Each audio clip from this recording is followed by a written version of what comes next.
মরা দেখবার যাই, কই কি কয় কয় মরা দেখবার যাই, লাশ দেখবার যাই। তখন আর বলে না যে আব্দুল্লাহকে দেখতে যাই, আব্দুল সত্তারকে দেখতে যাই, সাইফুল ইসলামকে দেখতে যাই। মানুষের সময় শেষ হয়ে যাওয়ার সাথে সাথে মানুষের নামটা পর্যন্ত মানুষ ভুলে যায়। ধ্যান দেবেন ভাই, আল্লাহ তাআলা সময়ের কসম খাইলেন, ওয়াল আসর, সময় আছে মানুষ গুনাহ করতে পারে, সময় আছে মানুষ নেকি কামাইতে পারে, সময় আছে মানুষ টাকা কামাইতে পারে, সময় আছে মানুষ কোরআন পড়তে পারে, সময় আছে মানুষ জুয়া খেলতে পারে। এ সময় যখন শেষ হইয়া যাবে, মানুষ আর দুনিয়ার জমিনে কোনো কিছুই করতে পারবে না। একটা তাফসীরের ব্যাখ্যায় সময় বলে বলেছে, আর এক জায়গার মাধ্যমে বলেছে আসর শব্দর মানা হইতেছে ইতিহাস। ইতিহাস একটা ঘটনা হওয়ার সাথেই কিন্তু লেখে না, সে ঘটনাটা হয়ে যাওয়ার পর অনেক দিন পর সেটা ইতিহাসের পৃষ্ঠার মাধ্যমে লেখা হয়। আমি আপনি নাম শুনেছি ইয়াজিদ, হুসেনের মাথাটা তখন শরীর থেকে আলাদা করে দেওয়া হয়েছিল। সময়ের জন্য মানুষ দেখল যে হুসেন তো হেরে গেল, হুসেন হেরে গেল, মুসলমান হেরে গেল। না রে বাবা না, ইতিহাসের পৃষ্ঠার মাধ্যমে আজকে তালাশ করে দেখেন হুসেন হারে নাই, হুসেন জিতে গিয়েছে। যারা হুসেনের মাথাটা শরীর থেকে আলাদা করে দিয়ে ঘোড়ার পিছনে বেঁধে দিয়ে টানা শেষরা করেছিল, আজকে যদি মানুষকে লক্ষ লক্ষ টাকাও দেওয়া হয়, তাদের নামগুলো পর্যন্ত মানুষ নিতে চায় না। ইতিহাস সাক্ষী হইয়াছে, ইতিহাস গাওয়া হইয়াছে, যার জন্য আল্লাহ তাআলা বলতেছে রে মানুষ, এই আসর শব্দর মানা হইতেছে ইতিহাস। তুমি দুনিয়ার মাধ্যমে যা কিছু করে যাবা, এইটা ইতিহাস হিসাবে দুনিয়ার মাধ্যমে থেকে যাবে। এই যে আজকে প্রোগ্রামের মাধ্যমে আমি এসে দেখলাম কয়েকজন যুবক বুঝাবুঝির ভুলে মারামারি করল। এখন এই মানুষ কবে না, আগামীকাল দেখবেন, তারপরে দিন দেখবেন, তারপরে দিন দেখবেন মানুষ দোকানে বসে বসে গল্প করবে যে অমুক তারিখের প্রোগ্রামে অমুক অমুক যুবকগুলোকে সাল করেছিল। ইতিহাস হইয়া থাকবে, কথা কন না, ইতিহাস। আর একটা ব্যাখ্যায় লিখেছেন আসর শব্দর মানা হইতেছে আসরের সময়। সমস্ত জিনিসকে যদি একত্রিত করা যায়, এ সময় আল্লাহ তাআলা কোরআনে কারীমের অন্য এক জায়গার মাধ্যমে ইরশাদ করেছেন, লিকুল্লি উম্মাতিন আজাল ইযা জাআ আজালুহুম লা ইয়াস্তাখিরুনা সাআতাও ওয়া লা ইয়াস্তাকদিমুন। সমস্ত মানুষের জন্য সময়কে নির্ধারিত করে রাখা হয়েছে। আল্লাহ তাআলা যে সময়ের কসম খাইলেন আমার আপনার জিন্দেগির জন্য, ওই সময়টুকু আল্লাহ তাআলা নির্ধারিত করে রাখছে। লিকুল্লি উম্মাতিন আজাল, ওই সময় থেকে কেউ একটা সেকেন্ড দুনিয়া থেকে বিদায় হইতে পারবা না। ওই সময় থেকে কেউ দুনিয়া থেকে একটা সেকেন্ডও আগে যাইতে পারবা না। আল্লাহ তাআলা জানান, ইযা জাআ আজালুহুম লা ইস্তাখিরুনা সাআ ওয়া লা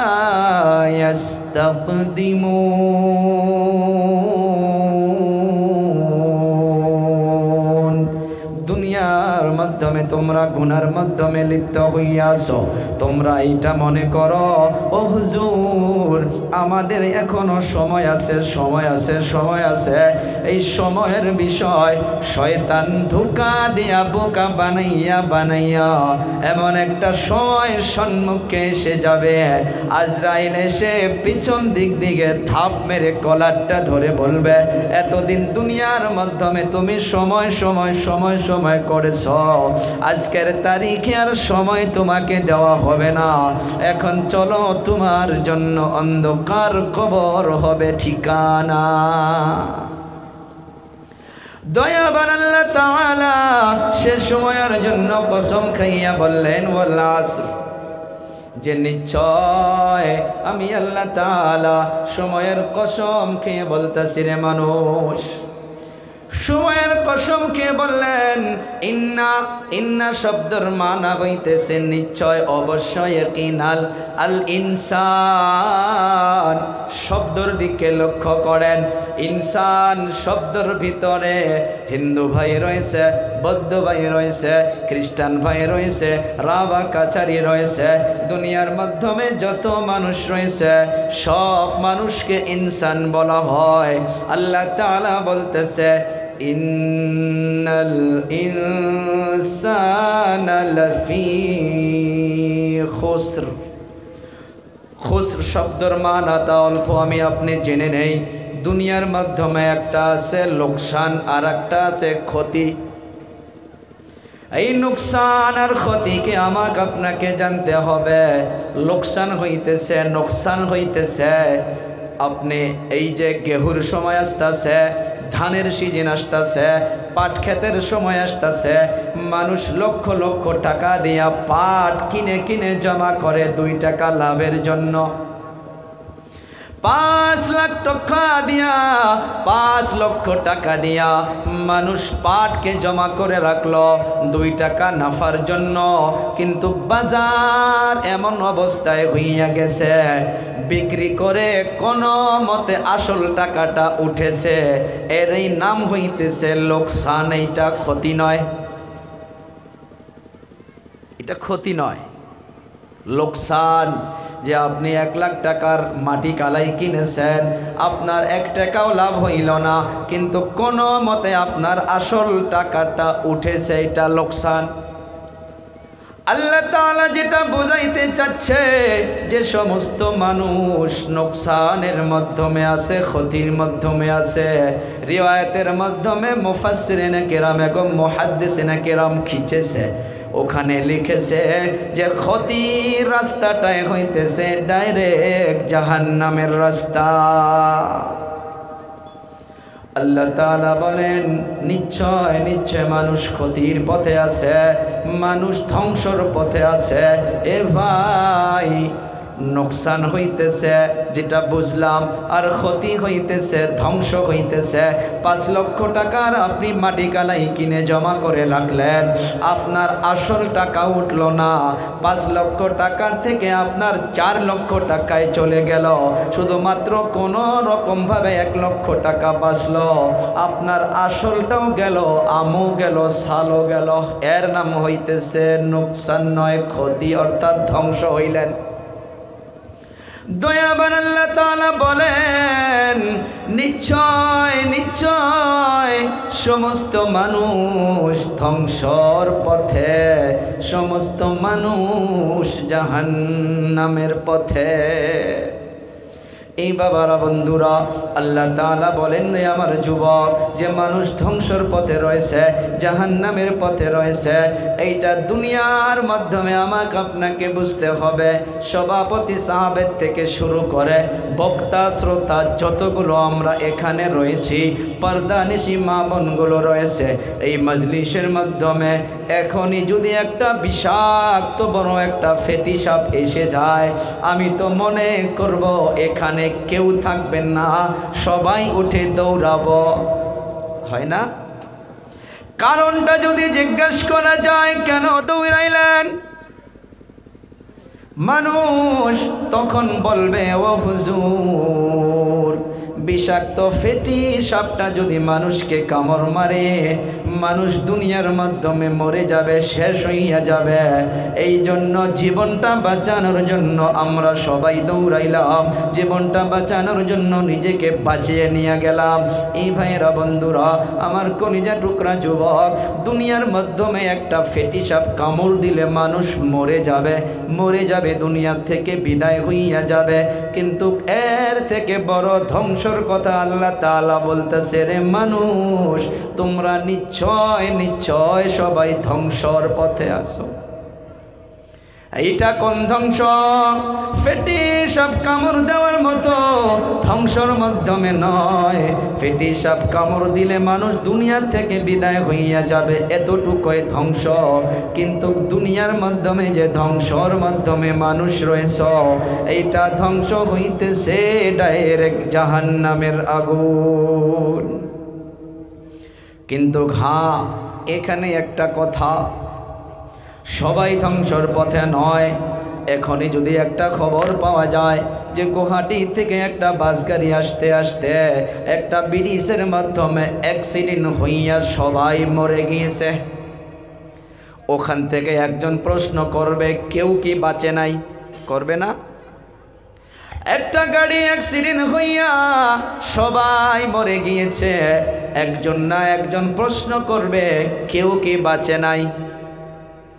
এই আয়াতের পরে আল্লাহ তাআলা নিজেই জানাইয়া দিতেছে, ও মানুষ, ও আমার বান্দা বান্দিরা রে, সবাই ধ্বংসর পথে তো ঠিকই, কিন্তু আমি আল্লাহ তাআলা ইল্লা শব্দ নিয়ে আসলাম।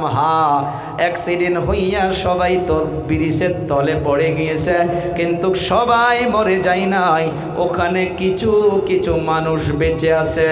তদ্রূপভাবে আল্লাহ তাআলা বলতেছে, ইন্নাল ইনসানা লাফি খুসর, নিশ্চয় নিশ্চয় মানুষ ধ্বংসর পথে, কিন্তু ইল্লা মাগার, ওই মানুষগুলো ধ্বংসর পথে নয়। চার ধরনের মানুষ দুনিয়ার জমিনে আল্লাহ তাআলা যাদেরকে ধ্বংসর পথে বলে নাই, সুবহানাল্লাহ বলি। চার শ্রেণীর মানুষ ধ্বংসর পথে নয়, তার ভিতরে এক নাম্বার হইতেছে, দয়াবান আল্লাহ তাআলা জানান, ইল্লাল্লাযীনা আমানু। সুবহানাল্লাহ বলি। ভাই, যে নেমতটা বিনা মেহনতে, বিনা কুরবানির দ্বারা, বিনা কষ্টর দ্বারা আমি আপনি পেয়েছি, যার নাম হইতেছে ঈমান। যারা ঈমানদার, যাদেরকে আল্লাহ তাআলা ঈমানের দৌলত দিয়েছে, তারা ধ্বংসর পথে নয়। ও ভাই, ঈমান নিয়ে আমার আপনার কিছু আলোচনা করব। ঈমান কাকে বলে? পুরা কোরআনের মাধ্যমে একটা সূরার নাম আছে সূরা লুকমান। ওই সূরার মাধ্যমে হযরতে লুকমান হাকিম উনি ওনার সন্তানকে নসিহত করেছিলেন। যারা বাবা হইয়াছেন আপনারাও মনোযোগের শুনবেন। এমন জামানা এসে গিয়েছে, সন্তান যুবক হইয়া গেছে, সন্তান কথা শোনে না, সন্তান বদমাশি করে, সন্তান রাগ শ্রবণ করে, সন্তান জুয়ার আড্ডায় চলে যায়, সন্তান মদের আড্ডায় চলে যায়, কিন্তু বাবা একবারের মতো সন্তানকে নিয়ে বসে বুঝায় না, মানুষকে বুঝাইতে বলে, হুজুরদের কাছে দোয়ার দরখাস্ত করে। ও বাবারা, এখান থেকে একটা মেসেজ নিবেন। হযরতে লুকমান হাকিম উনি ওনার সন্তানকে সুন্দরভাবে নসিহত করতেছে, ইয়া বুনাইয়া লা তুশরিক বিল্লাহ ইন্নাশ শিরকা লাযুলমুন আযীম।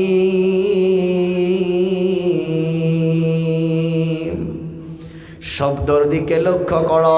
আমার আপনার সন্তানও নাফরমানি করে, আমার আপনার সন্তানও কথা শোনে না, কিন্তু হাজারো হুজুরদেরকে নিয়ে দোয়া করান, হাজারো অন্য মানুষদেরকে নিয়ে আপনার সন্তানকে বুঝান, কিন্তু দুনিয়ার জমিনে 1 লক্ষ মানুষের বুঝ আপনার সন্তানের উপরে যত ওজন হবে, আপন বাবা যদি সন্তানকে লোকমান হাকিমের মতো করিয়া নসিহত করে, এই সারা পৃথিবীর মানুষের নসিহত একদিকে, আর আপন সন্তানের জন্য আপন বাবার একবারের নসিহতটা তার থেকে ওজনওয়ালা হইয়া যাবে। লোকমান হাকিম বলল, ইয়া বুনাইয়া, শব্দর দিকে লক্ষ্য করুন। ইয়া বুনাইয়া শব্দর মানা হইতেছে ও মেরে প্যারে বেটে, এ আমার অতি আদরের সন্তান, কেন রে বাবা আমার কথা শোনো না? বুগলে বসান, সন্তানকে নিকটে বসাইয়া নিয়া সন্তানের মাথাটা বুলান, সন্তানকে পিঠের মাধ্যমে হাত ফেরান, সুন্দর করে বলেন, রে আমার বাবা, ও বাবা, কেন তুমি আমাকে আরো সম্মানী করো? এ বাবা, তোমার জন্য বুকটা আমার কান্না করে থাকে। এ বাবা, তুমি আর শয়তানির পথে যাও না, আমি তোমার আব্বা, তোমাকে বুঝাইতেছি রে বাবা। লোকমান হাকিম যেমন করে বলল, ইয়া বুনাইয়া, ও আমার আদরের সন্তান, আল্লাহর কসম কে বলতে পারি, আমার মতো যুবক যত খারাপ হোক না কেন, আজকের তারিখে বাবাদেরও ভালো করে আদর পায় না। বাবাগুলো মানুষের সম্মুখে বদনাম করে, মানুষ এসে বাবাকে বলে যে আপনার সন্তান এমন হয়েছে, বাবা জবাব দেয়, করুক গা, ওকে বাদ দিছি, যা ইচ্ছা তা করুক। এ বাবা, কোরআন থেকে মেসেজ নাও, কোরআনের মাধ্যমে লোকমান হাকিমের ওসিয়তটা আল্লাহ তাআলা লোকমান হাকিমের নামে একটা সূরা দিয়েছেন, যিনি ওনার আপন সন্তানকে সুন্দর করে বুঝাইলেন, ইয়া বুনাইয়া লা তুশরিক বিল্লাহ, ও মেরে প্যারে বেটে, ও আমার আদরের সন্তান, কখনো আল্লাহর সাথে শরীক করিও না।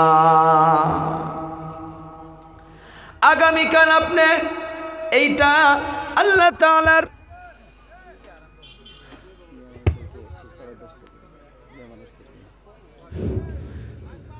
একটা এলান আসছে, মা বোনগুলো একবারে আসেন, পিছনে জায়গা হইতেছে না। জেনারেটরটা কেন বন্ধ করলো? তেল বেশি যাবে নাকি? চালু রাখেন, যদি আবার লাইনটা চলে যায়। জেনারেটর হামেশা চালু রাখেন, আওয়াজ শেষ, আলোচনা শেষ না হওয়া পর্যন্ত। যাক 15-20 লিটার 50 লিটার তেল একদিন চলে যাবে, কোরআনের জন্য খরচ করেছেন, আরও করেন, আল্লাহ বরকত দিবে নাকি ভাই? দেবে ইনশাল্লাহ। তো মা বোনগুলো কোন দিকে আছে? এইদিকে। জি, মা বোনগুলো অল্প একবারে আসেন, পিছনে জায়গা হইতেছে না, আপনাদেরকে আমি আবদার করতেছি, সম্মুখে একবারে আসেন। অনেক মা বোনগুলো মাশাআল্লাহ, বিশেষ করে এই দিকে যত এলাকা রয়েছে, মা বোনগুলো প্রচুর আলোচনায় আসে, প্রচুর আসে আলোচনায়। তো দেখেন, আমি যেটা সূরা নিয়েছি না, একদম অন্তর থেকে বলতাছি, আমার আপনার জীবনে যদি ফিট করতে পারি না, দেখবেন জীবনটা বদলে যাবে ভাই। আমরা আগামীকাল যদি যেটা শুনলাম যে আমরা আপন সন্তানকে নিকটে বসাইয়া নিয়ে ছোটবেলায় যেমন করে আদর করেছি, আজ যত খারাপ হোক না কেন, আপনার তো সন্তান, আপনার ব্লাড, আপনার রক্ত তার ভিতরে রয়েছে, কেন শুনবে না? আপনি নিকটে বসান, মাথা বোলান, পিঠের মাধ্যমে হাত ফিরান, আর বলেন, হে আমার সন্তান, হে আমার আব্বাজান, আমি তোমার আব্বু, তুমি আমাকে আর শরম দিও না, তুমি এগুলো বাদ দাও, তুমি আর জুয়ার আড্ডায় যেও না বাবা, তুমি আর মদের আড্ডায় যেও না বাবা, তুমি আমাকে কি আরও দেখতে চাও? তুমি যদি এগুলোতে চলে যাও বাবা, আমি তোমার জন্য, আমার হায়াত কমে যাবে বাবা, আমার হাড়ের বেমার হবে, আমি পেরেশানিতে থাকি বাবা, তুমি এগুলোতে যাইও না।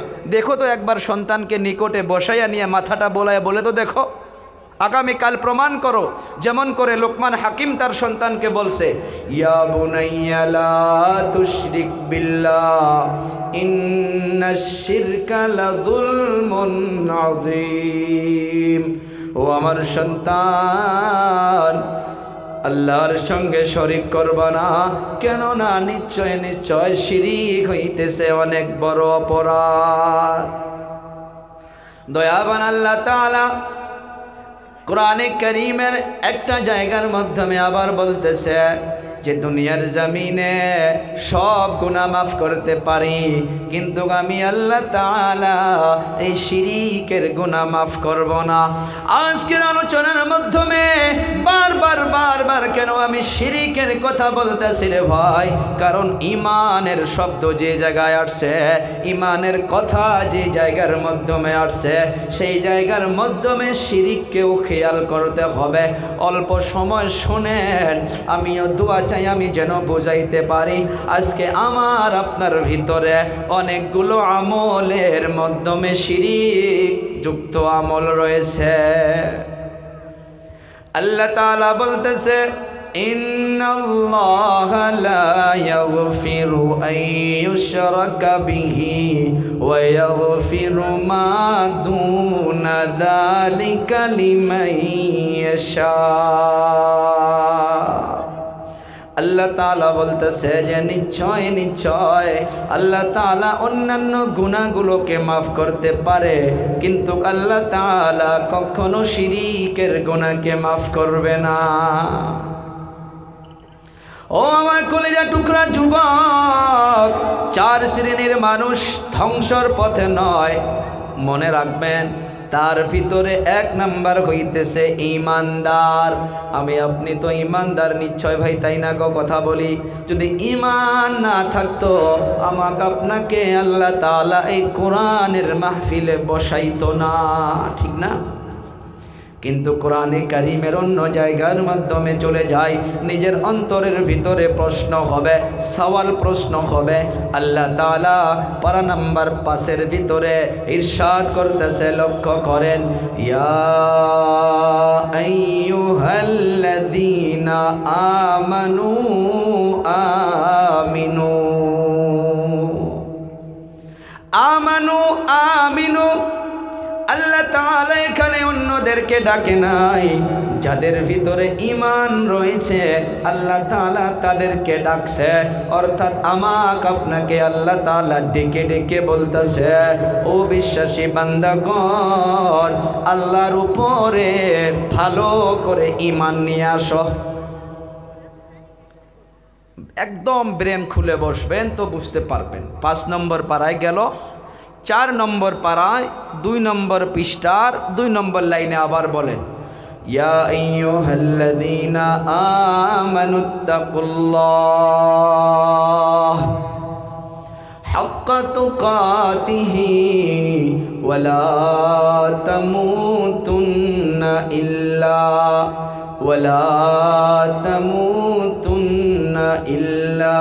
ওয়া আনতুম মুসলিমুন। এখানেও কিন্তু আল্লাহ তাআলা ইয়া আইয়ুহাল্লাযীনা কাফারু বলে নাই, ইয়া আইয়ুহাল্লাযীনা অন্য জাতকে ডাকে নাই, অন্য ধর্মবলীকে ডাকে নাই। যাদের ভিতরে ঈমান রয়েছে আল্লাহ তাআলা তাদেরকে ডেকে ডেকে ডেকে ডেকে বলতেছে, রে বিশ্বাসী বান্দাগণ, ইত্তাকুল্লাহ, আল্লাহর জন্য ভয় করতে থাকো। আমি যুবকদের কাছে জবাব চাই, মুমিন বান্দা ঈমানওয়ালা আল্লাহ ব্যতীত অন্য কারো জন্য ভয় করতে পারে না, তথাপি আমার আপনার আল্লাহ কেন ডেকে ডেকে বলল, রে বিশ্বাসী বান্দাগণ ইত্তাকুল্লাহ। চলুন আবার 2 নম্বর পারায় চলে যাই। আল্লাহ তাআলা আবার আরেক জায়গার মাধ্যমে আমার আপনার মতো ঈমানদারদেরকে ডাকতেছে, ইয়া আইয়ুহাল্লাযীনা আমানু উদখুলু ফিস সিলমি কাফা वो you who believe enter perfectly in Islam। ও বিশ্বাসী বান্দাগণ, যদি ঈমান কবুল করেছো, আমি আল্লাহ তাআলা তোমাকে বললাম তুমি পরিপূর্ণভাবে ইসলামের মাধ্যমে প্রবেশ করো। একটা আয়াত, দুটা আয়াত, তিনটা আয়াত তিলাওয়াত করে শোনাইলাম। এই তিনটা আয়াতে আমার আপনার জন্য বোঝার জন্য যথেষ্ট, যদি আপনি ভালো করে বোঝার চেষ্টা করি। আল্লাহ তাআলা একটা নয়, দুটা নয়, এখানে তিনটা আয়াতের মাধ্যমে বলতেছে, রে বিশ্বাসী বান্দাগণ, আল্লাহর জন্য ভয় করো, ইসলামে ভালো করে প্রবেশ করো। এখন চলে যায় একটা কলেজের ছাত্রর উদাহরণ দিয়া। একটা বিএ ফার্স্ট সেমের পড়া একটা ছাত্র, এডমিশন হইয়া গেছে, 1.5 মাস পার হইছে, 2 মাস পর্যন্ত ক্লাস করলো। 2 মাস ক্লাস করার পর প্রিন্সিপাল সাহেব ওকে অফিস রুমে ডাকছে, এ বাবা তুমি অফিসের মাধ্যমে আসো। বলে আসলাম। জি স্যার বলুন। বলে আমি তোমাকে বললাম তুমি আবার ভালো করে এডমিশন ফর্মটা ফিল আপ করে আবার তুমি ভালো করে জমা দাও। আব্দুল সাত্তার নামে একটা ছাত্র বলল, ও সুন্দর করে ফর্মটা ফিল আপ করে আবার জমা করে দিল, কিন্তু আর একটা ছাত্র ওর মাথার মাধ্যমে ঢোকে না, ও তো হামলা শুরু করে দিল, হাল্লা চিল্লা শুরু করলো যে 2 মাস পার হইয়া গেল আমি ক্লাস করলাম, প্রিন্সিপাল সাহাবের মাথা কি নষ্ট হয়েছে নাকি, আমাকে আবার কেন ফর্ম ফিল আপ করতে বলল। আমি ফিল আপ করবো না, দরকার পড়লে আমি ক্লাস করাই বাদ দিব। 2 ধরনের ছাত্র লক্ষ্য করুন। এই ইমানদারদের ভিতরে 2 দল হইয়া যাইতে পারে। আল্লাহ যে ডাক দিয়া বলল তুমি ঈমান কবুল করো, তুমি আবার ভালো করে ঈমান নিয়ে আসো, তুমি আল্লাহর জন্য ভয় করতে থাকো। ওই মেধাবী ছাত্রজন চিন্তা করলো, হায় রে হায়, 2 মাস আগে আমি ফর্ম ফিল আপ করেছি, 2 মাস পর্যন্ত তো ক্লাস করলাম, ঠিক আছে। প্রিন্সিপাল স্যার যখন বলল ভালো করে ফর্ম ফিল আপ করতে, হইতে পারে কোনো জায়গায় বোধহয় সিগনেচার সারা পড়ছে, কোনো জায়গায় বোধহয় আব্বু জানের সিগনেচার সারা পড়ছে, কোনো জায়গায় বোধহয় আমার ফটো সারা পড়ছে, যার জন্য তো আমাকে আবার ভালো করে ফর্ম ফিল আপ করতে বলল। আর যে মেন্টালিটি, যার মাথাটা গরম, ও তো টেনশনে পড়ে গেল যে 2 মাস পর্যন্ত ক্লাস করলাম, আবার কেন আমি ভালো করে ফর্ম ফিল আপ করব। পার্থক্য দুজনারে দেখুন। একজন চিন্তা করলো প্রিন্সিপাল সাহেব যখন ফর্ম ফিল আপ করতে বলল, বোধহয় আমার সিগনেচার সারা পড়তেই পারে, আব্বু জানের সিগনেচার সারা পড়তেই পারে, 1 কপি ফটো সারা পড়তেই পারে, আমি একবার চেক আপ করে নেই, চেক আপটা করলেই তো ফাইলের মাধ্যমে বাড়াইয়া যাবে। এখন আমার আপনার জিন্দেগিতে ফিট করে ঈমান কবুল করেছি, ঈমানওয়ালার ঘরে আপনি জন্মগ্রহণ করেছি, কিন্তু তারপরেও কোরআনের আয়াতটা তো কাল কিয়ামত পর্যন্ত আল্লাহ তাআলা কেন ডাক দিয়া বলল, ইয়া আইয়ুহাল্লাযীনা আমানুত্তাকুল্লাহ, ও ইমানদারগণ আল্লাহর জন্য ভয় করতে থাকো। কোন ইমানদারদেরকে আল্লাহ তাআলা ডাকলো রে বাবা? বাজারে বসে বসে, 4 দোকানে বসে আছি, মুয়াজ্জিন ডাকতেছে হাইয়া আলাস সালাহ। ওই ইমানদার আরো বলে 1 প্লেট ঘুগনি দাও, আরো 1 প্লেট চা দাও, আরো 1 প্লেট বড়া দাও। আজান শোনার পর আল্লাহর ভয় ভিতরে পয়দা হলো না, মসজিদে চলে গেল না। আল্লাহ তাআলা ওই ইমানদারদেরকে বলতেছে, রে মুমিন, তুমি ইমানদার হইতে পারো, তোমার ভিতরে আল্লাহর ভয়টা ভালো করে পয়দা হয় নাই, সেই জন্য আমি পারা নাম্বার 4 পৃষ্ঠা নাম্বার 2 লাইন নাম্বার 2 এর ভিতরে জানাইয়া দিলাম যে তুমি আল্লাহর জন্য ভয় করো, কিছু কিছু করলে চলবে না, হাক্কা তুকাতিহি, যেমন ভাবে ভয় করা দরকার। আর যদি পরিপূর্ণভাবে ভয় করতো, ওই বান্দা, ওই যুবক আজানটা শোনার পর 4 কাপকে ফালাইয়া রেখে সর্বপ্রথম আল্লাহর কাঠগড়াই দাঁড়াইয়া আল্লাহর কুদরতি কদমে এই মাথাটা লাগাইয়া সেজদা দিত। আল্লাহ তাআলা বলতেছেন, ঈমানদার, ইয়া আইয়ুহাল্লাযীনা আমানু উদখুলু ফিস-সিলমি কাফা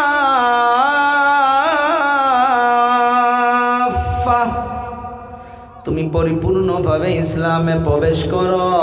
জলসার সময় জলসা হবে, তুমি কোরআন শুনতে আসবা, আবার গানের প্যান্ডেলের সময় গান শুনতে যাবা, আবার থিয়েটার দেওয়া হবে, তুমি থিয়েটারও শুনবা, তুমি কোরআনও শুনবা। না রে বাবা না, আল্লাহ তাআলা বলতেছে তুমি ইসলামে প্রবেশ করেছো ঠিক, কিন্তু তুমি মুকাম্মলভাবে প্রবেশ করতে পারো নাই। সেই জন্য আমি আল্লাহ তাআলা ইমানদারদেরকে ডাকলাম, উদখুলু ফিস-সিলমি কাফা।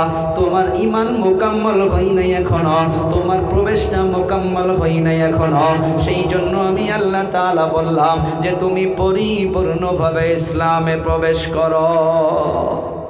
খারাপ লাগতেছে ভাই? দুঃখ পাইলে মাফ করবেন, কষ্ট পাইলে ক্ষমা করবেন। আজকের তারিখে যে সূরাটা আমি তিলাওয়াত করেছি, আল্লাহ তাআলা বলছে ইন্নাল ইনসানা লাফি খুসর, যে সমস্ত মানুষ ধ্বংসর পথে, তার ভিতরে 4 শ্রেণীর মানুষ নয়, তার ভিতরে সর্বপ্রথম হইছে ইমানদার। ওই ইমানদারকে নিয়ে আলোচনা করতেছি। ওই ইমানটা কেমন হইতে হবে? ওই ইমানটা আমার আপনার যদি মোকাম্মল না হয়, পরিপূর্ণ না হয়, আমি আপনি ওই জাহান্নামের আগুন থেকে বাঁচতে পারবো না। দয়াবান আল্লাহ তাআলা বলেন, ও দুনিয়ার মানুষ, তুমি পরিপূর্ণভাবে ইসলামে প্রবেশ করো। আপনারা দুঃখ পাইলেও বলতে লাগবে, রে বাবা, যতগুলো গানের প্যান্ডেল হইতাছে, যতগুলো বড় বড় ফাংশন হইতাছে, আপনারা তাকাইয়া দেখুন, ওগুলো বেশিরভাগ আমাদের মতো যুবক সন্তানগুলো প্রেসিডেন্ট সেক্রেটারি হইয়া পালন করতেছে। আল্লাহ তাআলা জানেন যে ইমানের ঘরে পয়দা হবে, কিন্তু ইমানটা মুকাম্মাল করে থাকবে না। সেই জন্য আল্লাহ তাআলা আলিমুল গায়ব, আল্লাহ তাআলা বলেছে, রে বান্দা, তুমি পরিপূর্ণভাবে ইসলামে প্রবেশ করো। আমি আপনি ছোটবেলায় কালেমা পড়েছি।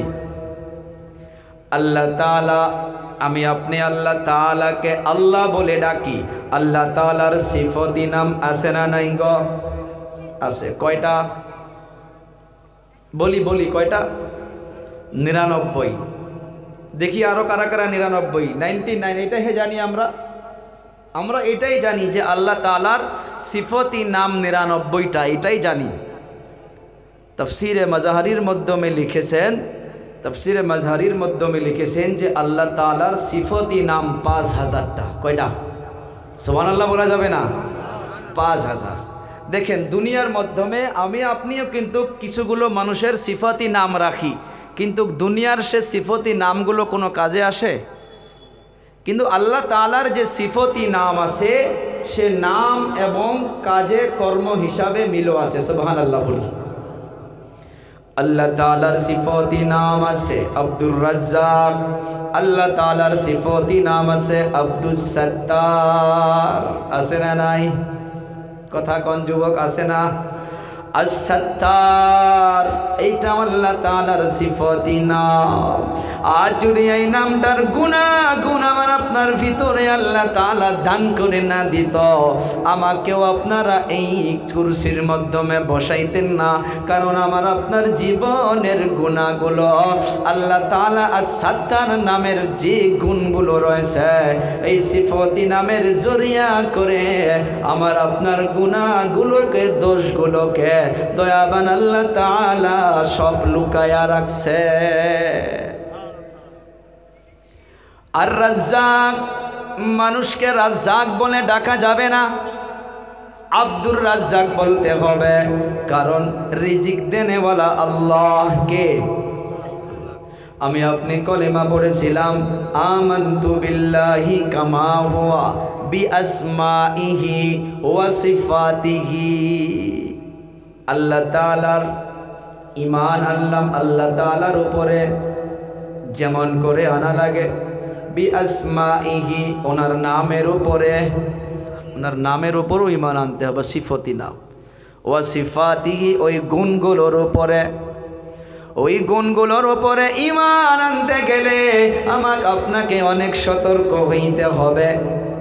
ওয়া কাবিলতু জামিআ আহকামিহি ওয়া আরকানিহি।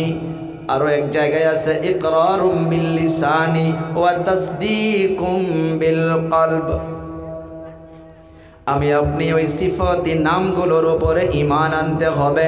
ঈমানটা হালুয়া নয় যে মুসলমানের ঘরে জন্ম হইলাম আর ঈমানদার হইয়া গেলাম। আর রাজ্জাক, রিজিক দেনেওয়ালাকে চিৎকার মেরে বলি, সবাই বলি কে? মায়ের পেটের ভিতরে যখন আমি আপনি ছিলাম, জন্ম হওয়ার পর আমার আপনার নাভির নারটা কেটে দেয় না গো। ওই মায়ের পেটের ভিতরে 10 মাস 10 দিন পর্যন্ত আমাকে আপনাকে আল্লাহ তাআলা খিলায়া রাখছে। সুবহানাল্লাহ বলি। দুনিয়ার জমিনে যখন আমি আপনি আসলাম, আল্লাহ তাআলা পারা নাম্বার 12 পৃষ্ঠা নাম্বার 1 লাইন নাম্বার 1 এর ভিতরে দয়াবান আল্লাহ তাআলা বলল, ওয়া মা মিন দাব্বাতিন ফিল আরদি ইল্লা আলাল্লাহি রিজকুহা। সমস্ত জানদার হোক, যে কেউ হোক না কেন, রিজিকের জিম্মেদারি দয়াবান আল্লাহ তাআলা নিজেই নিজের কুদরতে হাতে রেখেছে। রিজিক দেনেওয়ালা আল্লাহ। সেই জন্য আমি শুরুর মাধ্যমে বলেছি, লোকমান হাকিম ওনার সন্তানকে বলেছিল, ইয়া বুনাইয়া লা তুশরিক বিল্লাহ, হে আমার সন্তান, আল্লাহর সঙ্গে শরীক করিও না, কারণ ইন্নাশ শিরকা লাযুলমুন আযীম। আযীম শব্দের মানা বিশাল বড়, জুলমুন আযীম। শিরিক হইতেছে অনেক বড় একটা অপরাধ, অনেক বড় একটা জুলুম।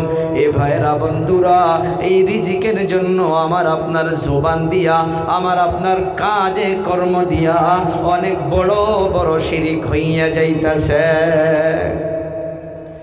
আমি আপনি খেত করি, ক্ষেতের মাধ্যমে আমি আপনি বলি যে এই বছর যদি 5 বিঘা জমিন কাটতে না পারতাম, আমার বছরটা চলে যাইতো না। কথা কন কই না নাই? কই না নাই? আজকে সকাল থেকে যদি দোকানটা না খুলতাম, আমার বাড়ির মাধ্যমে চাউলে আসতো না। দোকানকে জরিয়া বানাইলাম তো ঠিকই, কিন্তু ডাইরেক্ট দোকানকে আমি রিজিকের একটা ক্ষমতা বানাইলাম, ক্ষেতকে রিজিকের ক্ষমতা বানাইলাম। দোকান রিজিক দিতে পারে না, ক্ষেত রিজিক দিতে পারে না, আমার কারোবার রিজিক দিতে পারে না।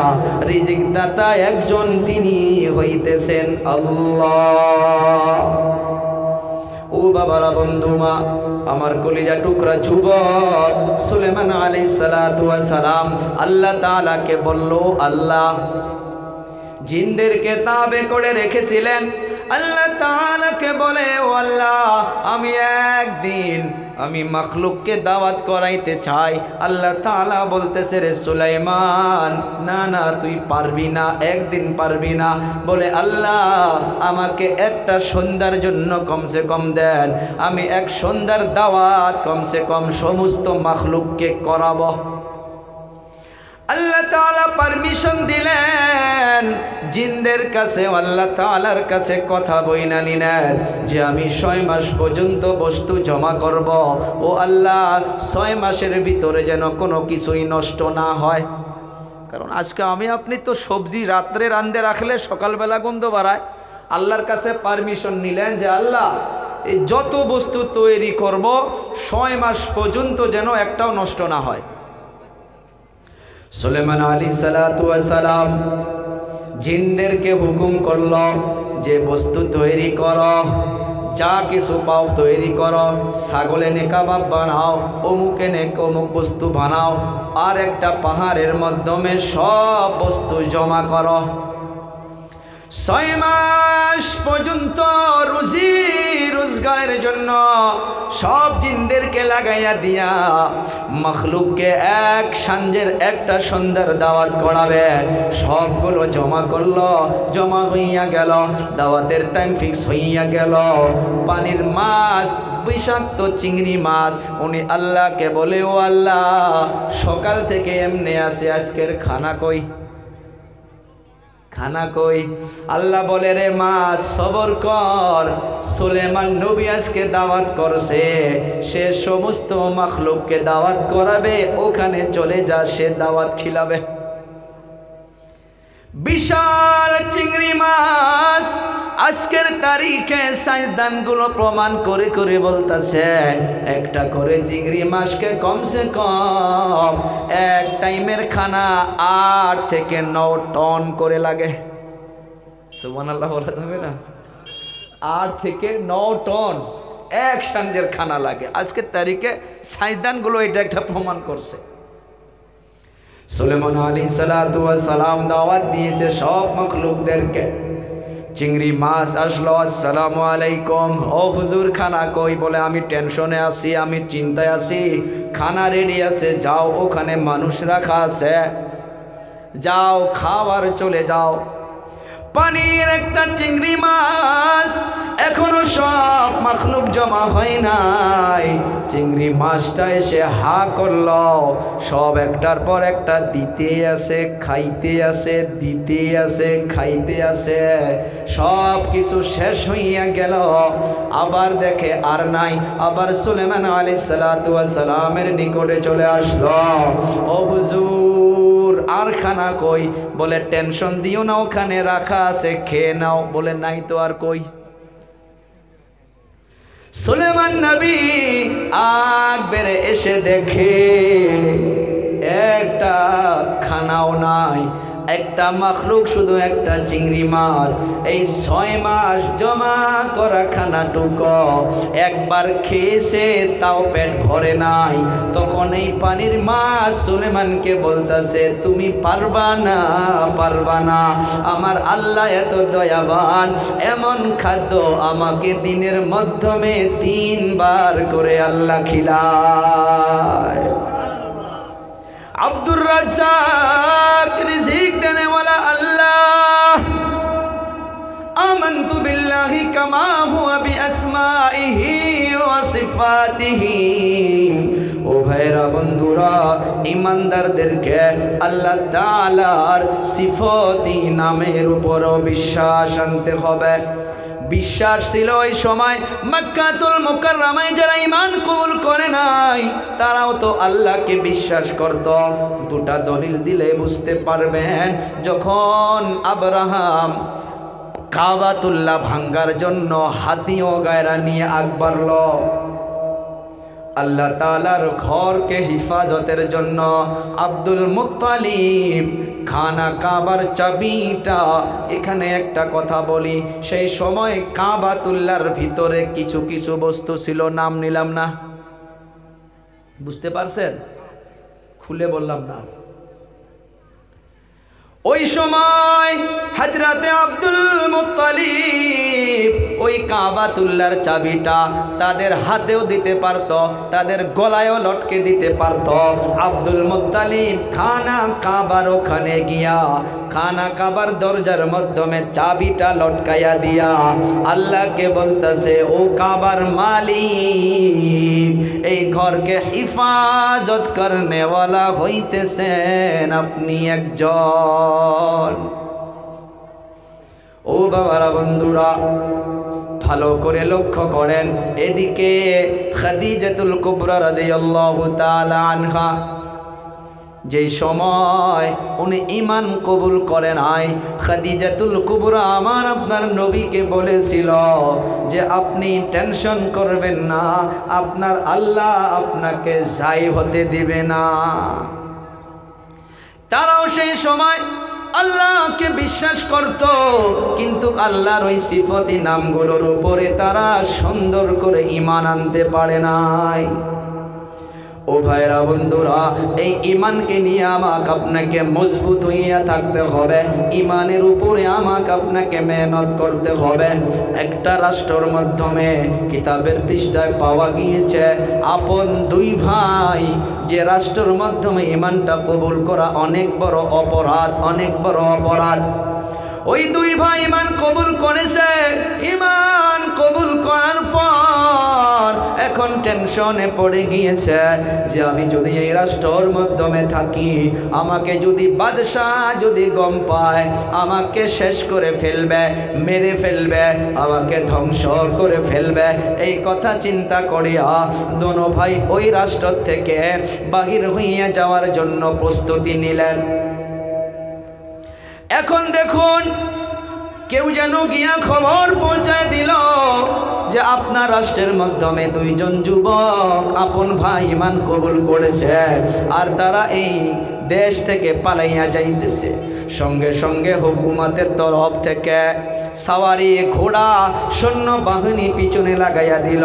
ওদেরকে দুইজনকে মেন বোর্ডার থেকে ধরে এনে বাদশার দরবারে হাজির করে দিল। মা বোনগুলো আর অল্প একবারে আসেন, পিছনে জায়গা হইতেছে না, পিছনে জায়গা হইতেছে না, একবারে আসেন ভাই। মা বোনগুলো একবারে আসেন, মা বোনগুলো, ঠিক আছে তো ভাই, মনে আছে তো কি বলতেছে? রাষ্ট্রের মাধ্যমে দুই ভাই ইমান কবুল করেছে। যে রাষ্ট্রের মাধ্যমে ইমান কবুল করা অনেক বড় অপরাধ, জুলুম। ইমান কবুল করার পর রাষ্ট্র থেকে পালাইয়া যাওয়ার জন্য প্রস্তুতি নিছে, কিন্তু জালিম বাদশাহ উনি সৈন্যবাহিনী দিয়া ওই দুইজনকে ধরার জন্য পাঠাইয়া দিছে। ধরাইয়া এনে ওই বাদশার দরবারে জমা করলো। জমা করার পর দুইজনকে বলতেছে, তোমার এত বড় সাহস, তোমরা আমার রাষ্ট্রের মাধ্যমে থাকার পর কেমন করে তোমরা ইমান কবুল করতে পারো? এখনো সময় আছে, ইমানটাকে ছেড়ে দাও। বড় ভাই বলতেছে, জান লাগে জান দিব, মাল লাগে মাল দিব, তথাপি এই ইমানকে ছাড়তে পারবো না। বলে, এর ভিতরে কি মজা আছে যে তোমরা ছাড়বা না?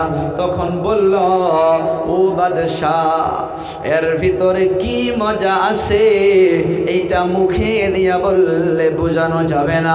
আমরা বলি গাখিরের মাধ্যমে স্বাদ, আমটা সুন্দর লাগলো, কমলা টেঙ্গা সুন্দর লাগলো, কেমন লাগলো কেউ মুখে দিয়ে বুঝাইতে পারে না। ও বাদশাহ, এইটা কেমন স্বাদ, একবার ইমানটা কবুল করে দেখো। আল্লাহু আকবার। বাদশার মাথা গরম হইয়া গেল যে আমার রাষ্ট্রের মাধ্যমে থেকে ইমান কবুল করেছ, আবার আমাকে ইমানের দাওয়াত দিচ্ছ। সঙ্গে সঙ্গে দোনো ভাই বলল যে সুযোগ পেয়েছি তাই তো কলেমার দাওয়াতটা দিয়ে দিলাম। সুবহানাল্লাহ বলা যাবে না ভাই? ও বাবারা, বন্ধুরা, আমার কলিজা টুকরা যুবক, বাদশার মাথা গরম হইয়া গেল।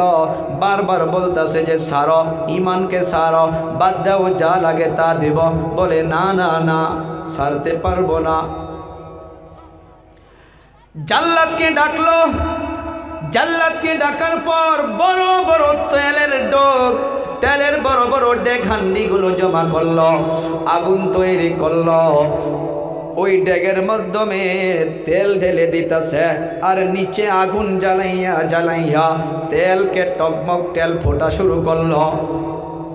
দোনো ভাইকে তেলের দিকে ইশারা দিয়া দিয়া বলে যে দেখো, এখনো সময় আছে, ইমানটাকে ছেড়ে দাও, ইমানটাকে ছেড়ে দাও, যা লাগে তা দিব। দুনো ভাই বলতেছে, না না না, ইমানকে ছাড়তে পারবো না, তোমার যা ইচ্ছা তাই করতে পারো।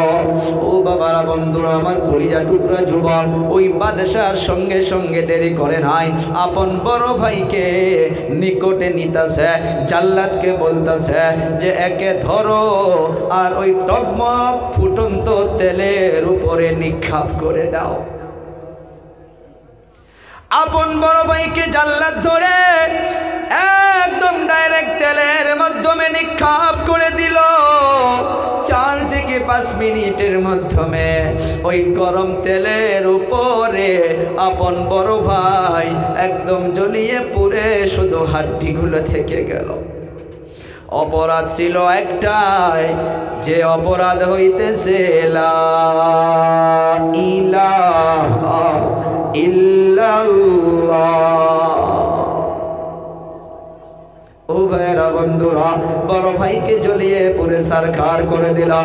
ছোট ভাই ওই ডাকের নিকটে দাঁড়াইয়া দাঁড়াইয়া চোখের পানি ছেড়ে দিয়ে কান্না করে।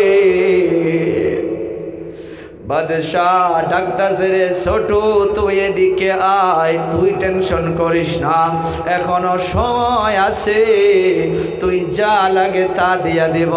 দেখ তোর বড় ভাইয়ের মতো আমি অবস্থা করব, তথাপি তুই কান্না করিস না, তুই কান্না করিস না, তুই কলেমাটা ছেড়ে দে। এ যুবক, অন্তরটা ফেটে যাবে। ওই ছোট ভাই ওই বাদশাকে কি জবাব দিল শোনো, ইমানি পাওয়ারটা নিয়া। ওই ছোট ভাই বলতেছে, রে জালিম, আমি আমার জীবনের জন্য কান্না করতেছি না। নাম্বার 1 হইতেছে, দুনিয়ার মাধ্যমে শুনে গিয়েছি, দেখেছি যে বড় ভাইগুলো ছোট ভাইকে ছেড়ে কোনোদিন খানা খায় না। বড় ভাইগুলো ছোট ভাইয়ের জন্য সব কিছুই করে। বড় ভাই ছোট ভাইদেরকে অনেক নেকি আদর মোহাব্বত করে, অনেক স্নেহ করে। আজকের তারিখে এই সময় আমি উল্টা দেখলাম, আমার বড় ভাই তো স্বার্থপর। বাদশাহ বুঝতে পারে নাই কি বলতে চায় যুবক। ছোট ভাই বলতেছে, রে বাদশাহ, আমি এই জন্য কান্না করতেছি, আমি আমার চক্ষু দিয়া তাকাইয়া দেখলাম আমার বড় ভাই আজকে উল্টা হইয়া গেল। দুনিয়ার মাধ্যমে বড় ভাই ছোট ভাইকে ছাড়া কোনো ভালো ভোজন খায় না। বড় ভাই ছোট ভাইকে পরিধান না করাইয়া নিজে পরিধান করে না। এই সময় আমি উল্টা দেখলাম, আমার আপন বড় ভাইটা স্বার্থপরের মতো ছোট ভাইকে দুনিয়ার মাধ্যমে ছেড়ে আমার আগে বড় ভাই জান্নাতে চলে গেল। আল্লাহু আকবার। এ আমার কলিজা টুকরা যুবক, ছোট ভাই বলতেছে 2 নাম্বার জবাব শোনো। 2 নম্বরে আমি এই জন্য কান্না করতেছি, একটা মানুষের ভিতরে একটা জীবন, আর যদি আমার ভিতরে হাজার হাজার জীবন থাকতো, আমি ইমানের জন্য সমস্ত জীবনকে এই তেলের মাধ্যমে দিয়া এখানে দুনিয়ার নজরে তো আমি গরম তেলের মাধ্যমে জ্বলে পুড়ে যাব, কিন্তু এখানে পাওটা দেওয়ার সাথে আমি ডাইরেক্ট জান্নাতে চলে যাব। বাদশার মাথা গরম, জাল্লাদকে বলল যে একেও তেলের মাধ্যমে নিক্ষেপ করে দাও। কিন্তু বাদশার আশপাশ কিছু মানুষ থাকে না পরামর্শ দেওয়া। একজন এসে বাদশাকে বলে, ও হুজুর, একেও যদি জ্বালাইয়া দেন, পুরাইয়া দেন, একেও যদি মেরে ফেলেন, তো মানুষ মনে করব আপনার কথা একজনও শুনল না। একটা কাজ করা যাক, একে আমাকে দিয়া দেন, 1 সপ্তাহ সময় দেন। কত? এখন মা বোনগুলো এখানে একটা পয়েন্ট ভালো করে শুনবেন। ওই বাদশার নিকটে যিনি থাকে, উনি 1 সপ্তাহ সময় চাইল। আমাকে 1টা সপ্তাহ দেন, একে আমি নিয়ে যাব। কেমন করে তার ইমানটা ধ্বংস করা যায় এই ব্যবস্থা আমি ভালো করে জানি। ধ্যান দেবেন, একদম অন্তর থেকে শোনেন, মা বোনগুলো শুনবেন। 1টা সপ্তাহ বাদশার যারা আশপাশ থাকে ওই বাদশাকে পরামর্শ দেনেওয়ালা এই ছোট ভাইকে 1 সপ্তাহের জন্য বাড়িতে নিয়ে গেল। নিয়ে যাওয়ার পর সুন্দর করে একটা রুমে বসতে দিয়েছে, আর ওই রুমের মাধ্যমে এর আপন সুন্দরী যুবতী মেয়েকে মা বোনগুলো ধ্যান দিবেন, যুবতী মেয়েকে এই যুবকের পিছনে লাগাইয়া দিছে। ইমানদারের ইমান নষ্ট করার জন্য একটা যুবতী মেয়ে কাফি। কথা কয় না। বনি ইসরাইলের প্রথম ফিতনাই ছিল আওরাত। বানি ইসরাইলের প্রথম ফাসাদটা ছিল মিলক। দেখেন কেমন বাবা হইতে পারে আপন মেয়েকে বাদশার খুশনুদির জন্য, বাদশার কাছে টাকা পাবে, বাদশার নিকটবর্তী হবে, যার জন্য এই যুবকের ইমানকে নষ্ট করার জন্য ওই যুবতী মেয়েকে পিছনে লাগাইয়া দিছে। এই যুবক সুন্দর করে ঘরের মাধ্যমে নামাজ পড়ে কান্নাকাটি করে, আর এই যুবতী মেয়েটা ওই রুমের মাধ্যমে প্রবেশ করে আর ডাকে, আমার দিকে তাকাও। ওর যেমন তেরে করে ডাকতে লাগে তেমন করে ডাকে, সকালবেলাও ডাকে, দুপুরবেলাও ডাকে, একদম নেকেড অবস্থায় যায়। কিন্তু এই যুবক যার ভিতরে ইমানই পাওয়ার মজবুতভাবে রয়েছে, ইমানটা মজবুতভাবে আছে, সে কখনো চক্ষু দিয়া অন্য মহিলা বা অন্য যুবতীকে দেখতে পারে না। কথা কোন ঠিক না বেঠিক ভাই? এই যে আয়াতগুলো পড়লাম নিশ্চয় বুঝেছেন, যদি ইমানই পাওয়ারটা ঠিক না থাকে একটা যুবতী বোন সুন্দরভাবে রাস্তা দিয়ে যাইতে পারে না। 5-6 জন যুবক যদি বসে থাকে এমনি গলা হাসার দিবে, কাশ বাড়াবে না, তাও এহে এহে করে, তার মানে ওই বোনটা ঘুরে দেখুক আমিও দেখি। কথা কন। বারবার বারবার এই যুবকের সম্মুখে ওই যুবতী বারবার গিয়া ডাকে, বলে ও ভাই আমার দিকে টাকা, এই যুবক আমার দিকে দেখ আমি কি অবস্থায় আছি। এই যুবক দিলটা আল্লাহর দিকে রুজু করে দিয়ে আল্লাহর কাছে কান্না করে, আল্লাহর কাছে কান্না করে, আল্লাহ ইমান চলে যেন না যায়। আল্লাহ গো এই ইমানটাকে মজবুত বানানোর জন্য কত কষ্ট করেছি গো আল্লাহ, আমি তো নিয়ত করেছি জান লাগে জান দিব, মাল লাগে মাল দিব গো আল্লাহ। স্বার্থপরের মতো আমার বড় ভাই আমার আগে জান্নাতে চলে গেল, আল্লাহ আমাকে আবার কোন পরীক্ষা ফালাইয়া দিলা গো আল্লাহ, আমি যেন পরীক্ষা থেকে পাশ হইতে পারি গো আল্লাহ। এই যুবক দোয়া করে আর এই যুবতী আপন বাবার হক আদায় করার জন্য বারবার বারবার এই যুবতী ওই যুবকের নিকটে যায়। একটা সপ্তাহ পার হইয়া গেল, কোনো কাজ হইল না, যুবককে ফেরাইতে পারল না, যুবতীর দিকে একবারের দিকেও তাকাইল না। বাদশাহ সালাইবা জালিম বাদশাহ ওই ওকে ডাকছে, খবর কি? 1 সপ্তাহ পার হইয়া গেল, বলে হুজুর আমাকে আরো কিছুদিন সময় দেন। আবার 10 দিনের সময় নিয়ে গেল, আবার নিয়ে গিয়ে আপন মেয়েকে বলল, রে মা দেখ তুই যদি এই কাজটা করতে পারিস আমাদের প্রমোশন হইয়া যাবে, আমরা বাদশার নিকটবর্তী হইয়া যাব, বাদশার চামচাগিরি ভালো করে করতে পারবো। কথা কয় না? সুন্দর করে এই যুবতী মেয়েকে ওই যুবকের পিছনে আবার লাগাইয়া দিল। এই যুবক আল্লাহর কাছে বারবার কান্না করে। এই যুবতী মেয়েটা আবার 1 দিন পার হলো পারল না, 2 দিন পার হলো পারল না, 3 দিন পার হলো পারল না, 4 দিন পার হলো পারল না, 10 দিন সময় দিয়েছিল, তারে 9 দিন হইয়া গেল, 1 দিন বাকি। এই যুবক প্রত্যেক দিন আল্লাহর কাছে দোয়া করে, গো আল্লাহ ইমানটা যেন নষ্ট না হয়, এই ইমানটার এত বড় পাওয়ার, ও আল্লাহ আমার ইমান যেন ধ্বংস না হয়। আগের মাধ্যমে 1 সপ্তাহ পার হইল, যুবতী পারল না। পরের 10 দিনের দিন, 9 দিন পার হইয়া গেল, 10 দিনের দিন যেদিন থেকে শেষ, ওই দিন এই যুবতী বোনটা ঘরের মাধ্যমে আগের মতো প্রবেশ করেছে। প্রবেশ করার পর অন্য দিনের মতো করে ডাকে না।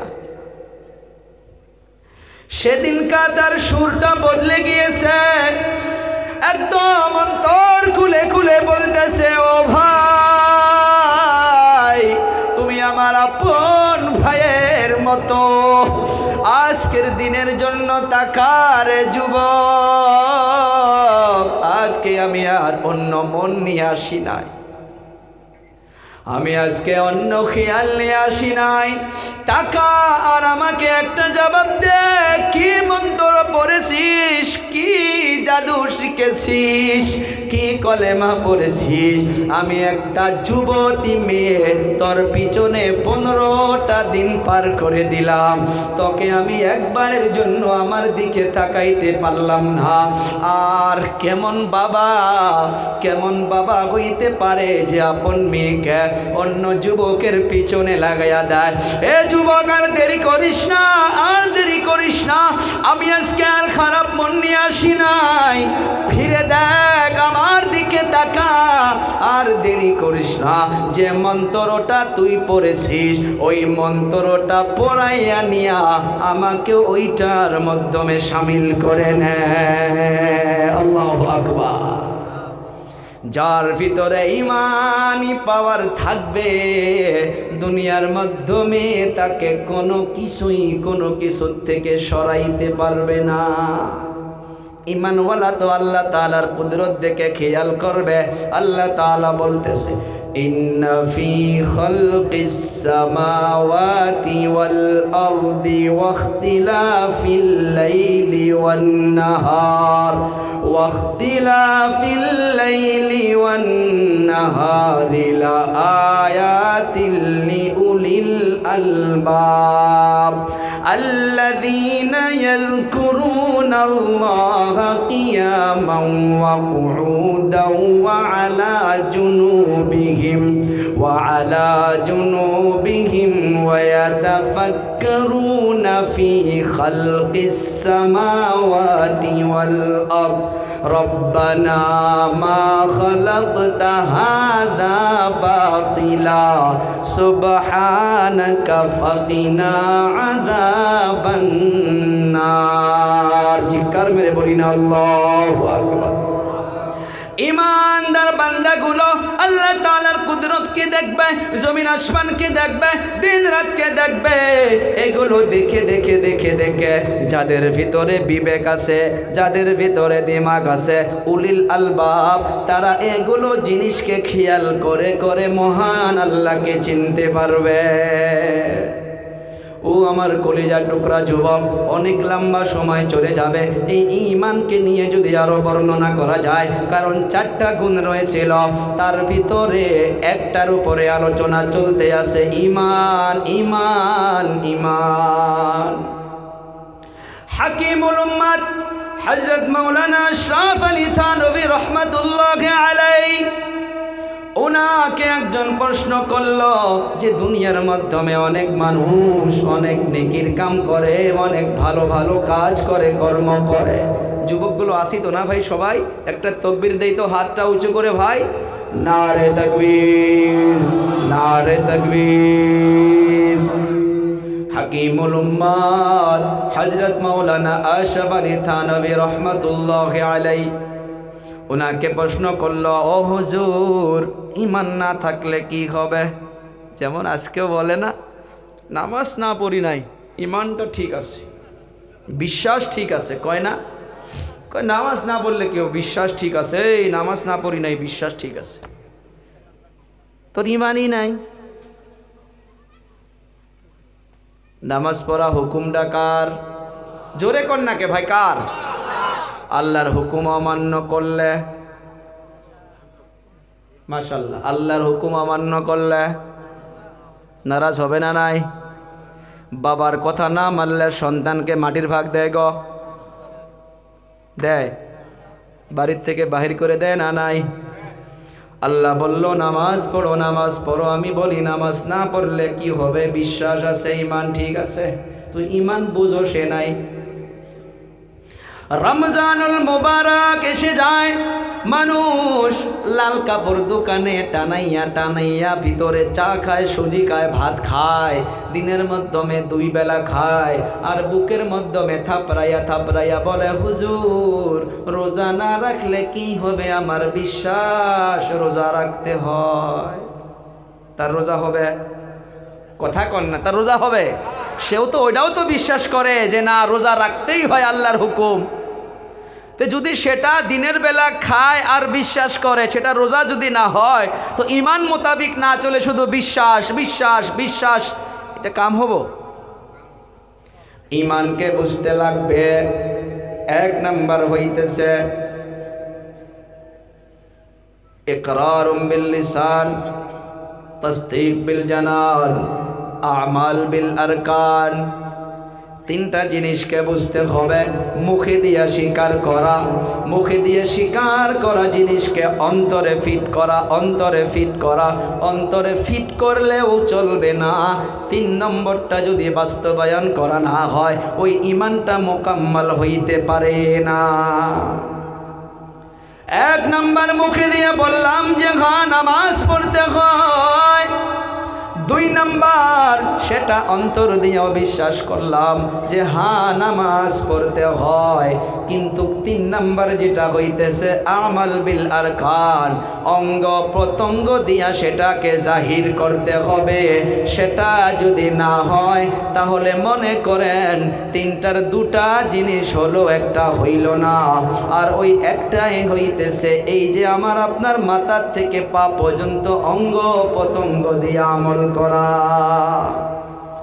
হ্যাঁ, দুনিয়ার মাধ্যমে এতটুকু বুঝি যে 1 লুকমা খানা খাইতে গেলে খেতি করতে হয়, তারপর ধানকে কাটতে হয়, ধানকে শুকাইতে হয়, সিজাইতে হয়, তারপর মেশিনে নিয়ে যাইতে হয়, তারপর ভাত রান্না করতে হয়, ভাত রান্না করার পরে সম্মুখেও রাখতে হয়। সম্মুখে রেখে রেখে যদি হাতগুলো এমনভাবে দিয়া বলি যে আমার ক্ষুধা লাগছে, ক্ষুধা লাগছে, ভাত আনছে, ভাত আনছে, ভাত আনছে, পেট ভরবো। হাতটা দিয়া ভাতটা বনাইতে হবে, আবার হাতের মাধ্যমে যে আল্লাহ জন দিয়েছে এমনভাবে উঠাইতে হবে। উঠানোর পর মুখে দিতে হবে। মুখে দিলেও এমনি পেটে যাবে না, এই দাঁতগুলোকে আবার চাবাইতে হবে। দাঁতগুলো দিয়ে চাবানোর পর আবার ঢোক গিলতে হবে, তারপর হে পেটে যাবে। দুনিয়ার এইটা নিজাম বুঝলাম, কারণ এইটা না হইলে তো হাঁটতেই পারবো না। কিন্তু আখিরাতের বিষয় সেটা বুঝলাম না। মুখে দিয়ে বললাম, অন্তর দিয়া বিশ্বাস করলাম, কিন্তু অঙ্গ প্রত্যঙ্গ দিয়া আজান হইল, মসজিদে গেলাম না। হাকিমুল উম্মাত আশরাফ আলী থানভী রাহমাতুল্লাহি আলাইহি প্রশ্ন করল যে যারা ঈমান আনে নাই, ঈমান না আনার পর যদি দুনিয়ার মাধ্যমে ভালো ভালো বড় বড় কর্ম করে যায়, দুনিয়া থেকে বিদায় হওয়ার পর তাদের কি হবে? তারা কিছু ফলাফল লাভালাভ পাবে কিনা? হাকিমুল উম্মাত, যাকে উম্মতের ডক্টর বলে বলা হয়েছে, উনি ওনার কিতাবের মাধ্যমে লিখেছেন, উনি বুঝুনি দিয়েছে। একটা ব্ল্যাকবোর্ড নিয়েছেন, একটা বোর্ডের মাধ্যমে দাঁড়াইয়া গেছে, চক পেন্সিল হাতে নিছেন। চক পেন্সিলটা হাতে নিয়া একটা জিরো লিখছে, 0। আর জিজ্ঞাসা করছে যে এইটা কত? বলে হুজুর 0। আর একটা দিল, বলে এইটা কত? বলে এইটাও 0।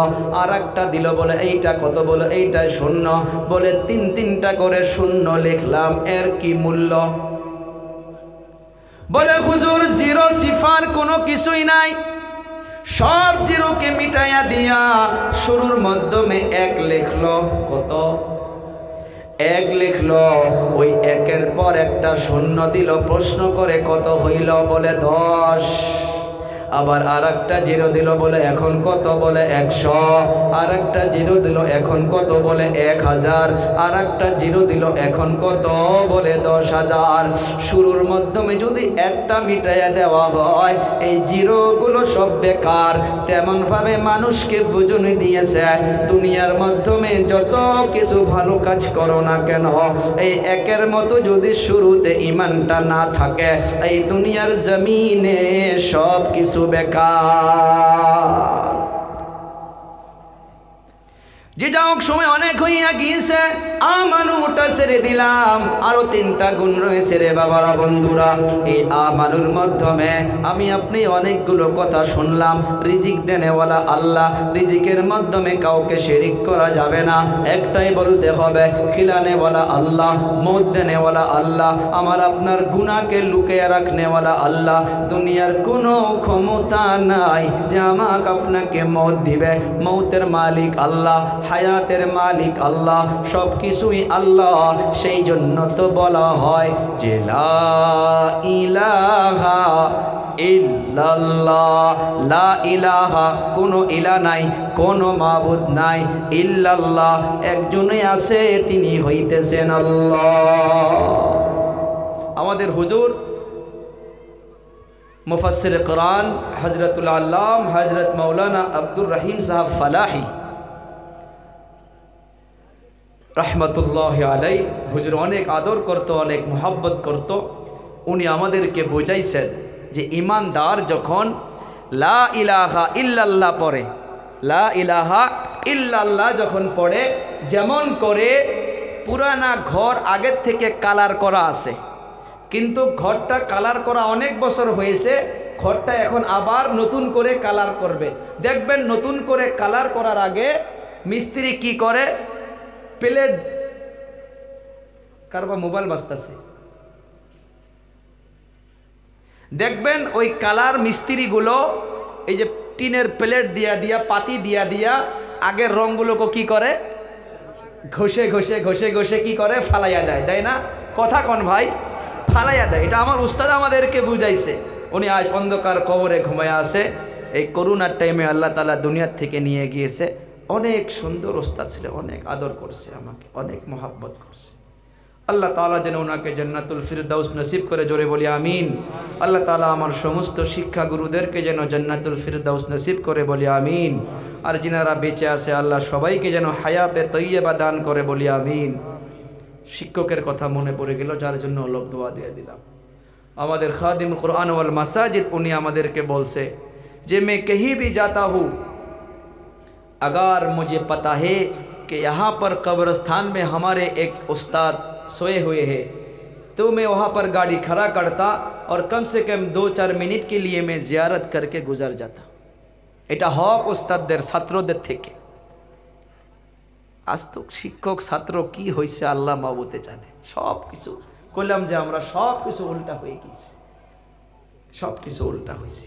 তো আমি যেন কি বলতেছিলাম, জি হ্যাঁ মাশাআল্লাহ। তো লা ইলাহা ইল্লাল্লাহ মিস্ত্রিগুলো পাতি দিয়া দিয়া পুরানা রঙকে ঘষে ঘষে ছাপা করে, তুলে দেয়। যখন তুলে দেয় দেখবেন তাদেরও নাক শাক চুল টুল বগা হয়ে যায়, বগা হয়ে যায়। কিন্তু যখন এটা উঠে যায়, উঠে যাওয়ার পর যখন আবার নতুন কালার করে যখন আবার করে, তখন কিরকম চমকে গো, কথা কয় না, চমকে না নাই, ভালো লাগে না নাই? তো উনি আমাদেরকে বুঝাইছে লা ইলাহা, এইটা যেমন করে পুরানা জিনিসকে কালার করে করে ঘষে ঘষে ফালাইয়া দেওয়া হলো, ময়লাগুলোকে ফালাইয়া দেওয়া হলো, সাফাই করা হলো, ইল্লাল্লাহ করে আল্লাহ ছাড়া কেউ নাই, নতুন রঙের মতো করিয়া অন্তরটাকে চমকাইয়া দেওয়া হলো। সেই জন্য ইমানদারদেরকে জিকিরও করতে হয়। কোরআনে কারীমের মাধ্যমে আল্লাহ বলছে, শোনো শোনো শোনো, আলা শোনো, আলা শব্দর মানা শোনো, আলা বিযিক্রিল্লাহি তাতমাইন্নুল কুলুব। যে মানুষের অন্তর ঠান্ডা হয়, ইতমিনান পায় একমাত্র আল্লাহর জিকিরের জরিয়ায়। ও ভাইরা বন্ধুরা, তো এই ঈমান মোতাবেক আমি আপনি চলবো। যা কিছু আমার আপনার ভিতরে কমি আছে সেগুলো আমরা ছেড়ে দেব। কিন্তু কথা হইতেছে যে 4 শ্রেণীর মানুষ ধ্বংসর পথে নয়, তার ভিতরে 1 নাম্বার হইতেছে ঈমানদার, 2 নাম্বার হইতেছে ওয়া আমিলুস সলিহাত। ঈমান যে জায়গায় কোরআনে কারীমের মাধ্যমে ঈমানের কথা বলা হয়েছে, সেই জায়গায় ঈমানের সাথে বলা হচ্ছে যে নেক আমল করো, নেক আমল করো। নেক আমলের মাধ্যমে আমি আপনি দুনিয়ার জমিনে সবাই বুঝি যে এইটা গুনার কাজ, এইটা নেকির কাজ, নামাজ পড়া সওয়াবের কাজ, রোজা রাখা সওয়াবের কাজ, গীবত না করা সওয়াবের কাজ, গীবত করা গুনার কাজ।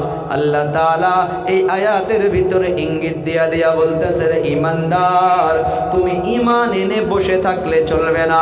ঈমানদারের ঘরে তো জন্ম হয়েছো, ঠিক তোমার ভিতরে ঈমান আছে, এই ইমানি পাওয়ারকে বাড়াইতে গেলে তোমাকে নেক আমল করতে হবে।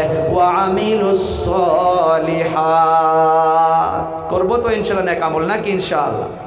3 নাম্বারটা রয়েছে, এটা অল্প ধ্যান দিব।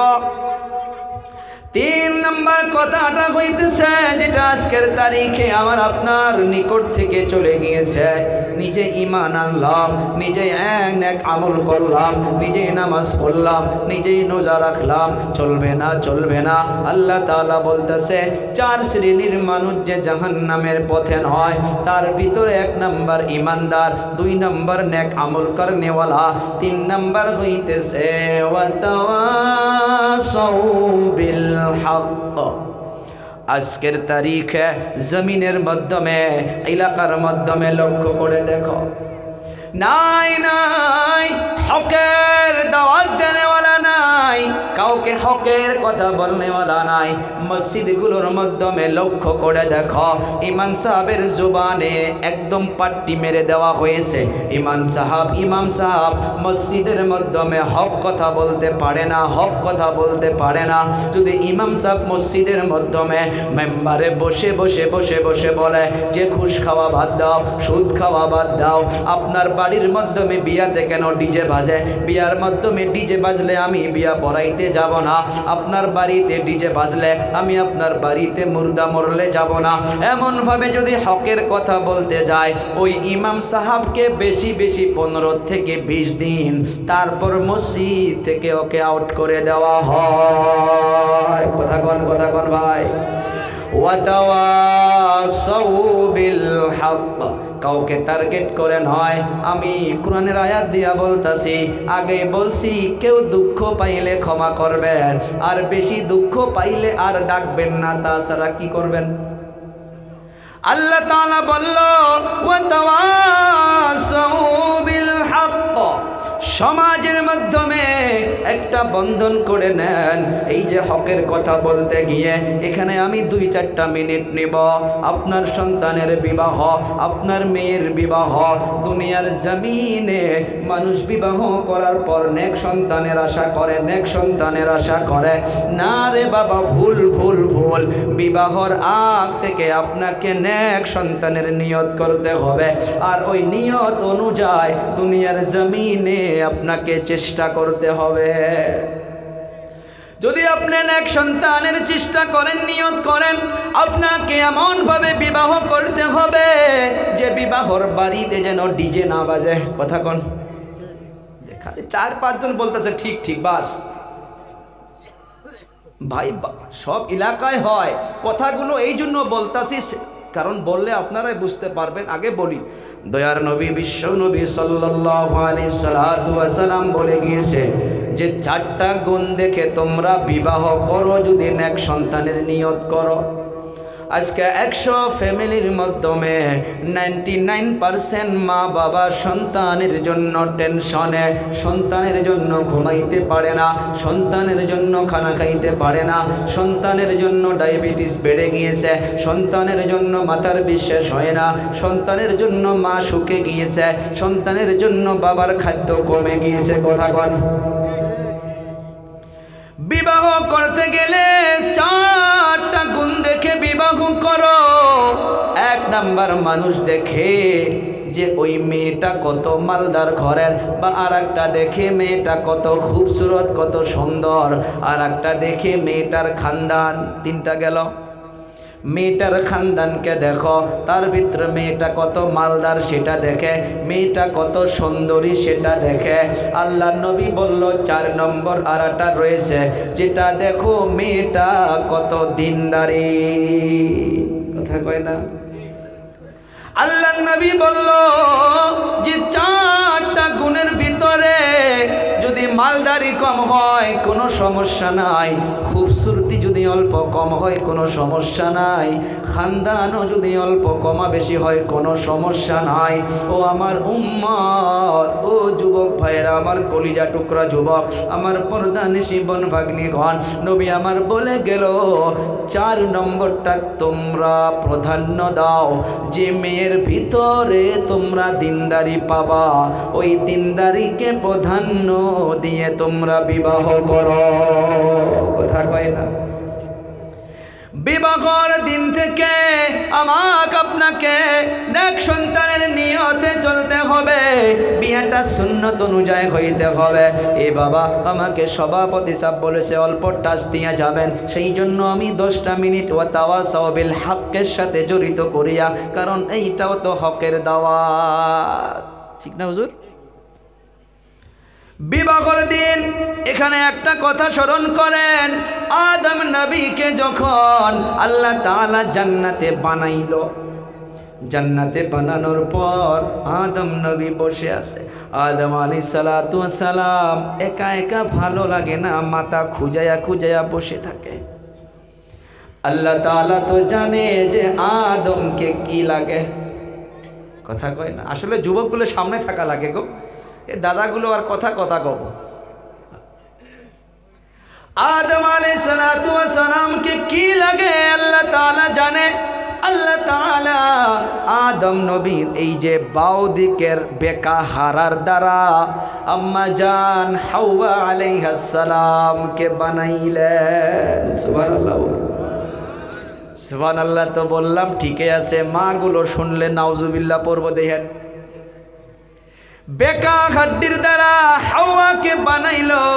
নবীও আমার বলে গিয়েছে, রে আমার উম্মত, বিশেষ করে স্বামীগুলো শোনো, স্ত্রীদের ভিতরে, মা বোনদের ভিতরে এই যে বেকা হাড্ডির দ্বারা যে বানানো হয়েছে, যার জন্য তার ভিতরে একটা নাতে একটা তেরি খাসলাত থাকবেই।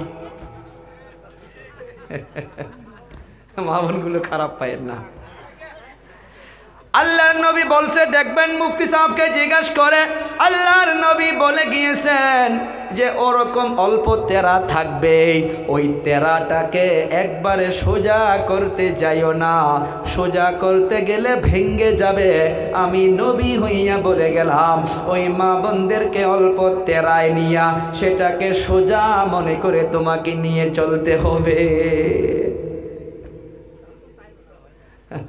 মা বোনদেরকে দেখবেন ভাই, যারা বিবাহ করেছেন, যদি অল্প ভুল করে খালি একবার সরি কইেন, খালি একবার সরি কইেন, দেখবেন ওরা মেনে নেয়, খুশি হয়, ফুলে যায় যে না, কাজ হচ্ছে এখন, আমার স্বামী সরি কইছে। বলা লাগে মাঝে মাঝে, সরি কইতে কিছু অসুবিধা আছে? কি হবে ভাই, ও তো দিনে 10 বার বলে। পরশু দিন মাইকে বলতেছি, লাইভে যাব, যাক, পরশু দিন মানকাচর প্রোগ্রাম আসছিল, কালকের রাত্রের, আগের রাতে এবং কালকের রাত্রেও। তো অল্প ডিস্টেন্স, 25 কিলোমিটার ডিস্টেন্স একটা প্রোগ্রাম। এই মানকাচর থেকে আমি প্রোগ্রাম করে আবার বাড়িতে আসবো, আসতে তো 7টা বাজবে, তারপরের দিন আবার যাইতে হবে। 7টা বাজে এসে পালে তো আমাকে 10টা 11টা আবার বেড়াইতে হবে। এর জন্য আমি কাপড় চোপড় নিছি, ঠান্ডার কাপড়ও নিয়েছি, সব কিছু যা যা লাগে ব্যবহার সব নিয়েছি। তো বাড়িতে প্যাকিং করেছি, ব্যাগটা আমার বিছনার উপরে রাখা আছিল।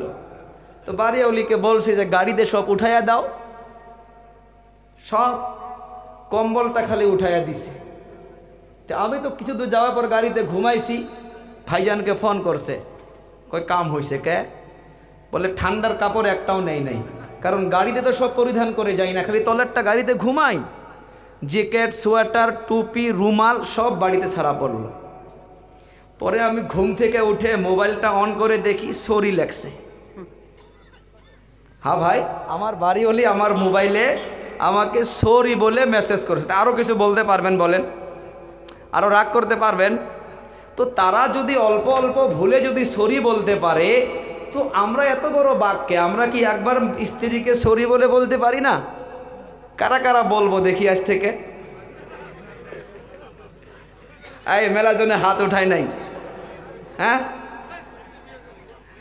এই এই তুই বিয়া করছা, হাত উঠাইলি যা।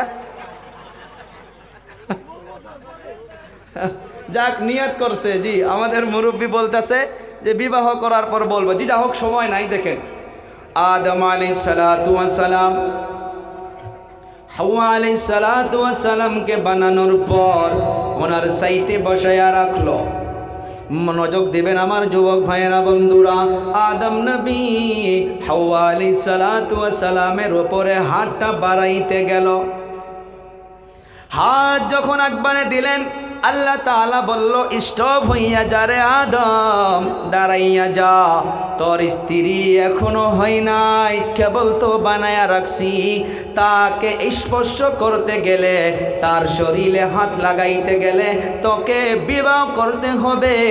বিবাহ করার জন্য তোকে দেনমোহর দিতে হবে। এখন এখানে দেখবেন আফসোস লাগে ভাই, আজ যে ফ্যামিলিতে যে শান্তি নাই, সন্তান যে আমাদের ভালো করে, নারে তাকবীর, নারে তাকবীর। আদম আলাইহিস সালাতু ওয়াস সালাম কি আল্লাহ তাআলা বলল, দেনমোহর দাও, দেনমোহর দাও। আদম নবী বলে, ও আল্লাহ, আমি কোথায় থেকে দেনমোহর দিব? আমার কাছে কোনো কিছুই নাই। আল্লাহ তাআলা বলতেছে, রে আদম, আমি দুনিয়ার জমিনে আখিরি পয়গম্বরকে পাঠাবো। ও আদম, আখিরি নবীর উপরে, মুহাম্মদুর রাসূলুল্লাহর উপরে তুমি কয়েকবার দরুদ শরীফ পড়ে দাও, এইটাই তোমার জন্য হইয়া যাবে দেনমোহর। দেনমোহর নিচে না নাই? দেনমোহর আদায় করার জন্য আল্লাহ তাআলা বলল, নবীগুলো বলে গেল, ও ভাই, কোনো একটা জায়গার মাধ্যমে পাবেন না যে স্ত্রীর কাছে, বউয়ের কাছে যৌতুক নাও। বিবাহর দিন থেকে উল্টা 1.5 লক্ষ টাকা দেনমোহর ধার্য করিয়া 50,000 টাকা আদায় দিয়া 1 লক্ষ টাকা বাকি রাখিয়া তোমাকে শাদি করতে আসিয়াছে। তুমি রাজি আছো কি না? সে মেয়ে তো বলবেই যে রাজি আছি, সে তো বলবেই রাজি আছি। কে 1 লক্ষ টাকাটা বাকি রাখো? 1.5 লক্ষ টাকা কে দেনমোহর পাতো? কম পাতো? ক্লিয়ার দাও। বলা হচ্ছে, শুনুন, হাসির খোরাক নয়।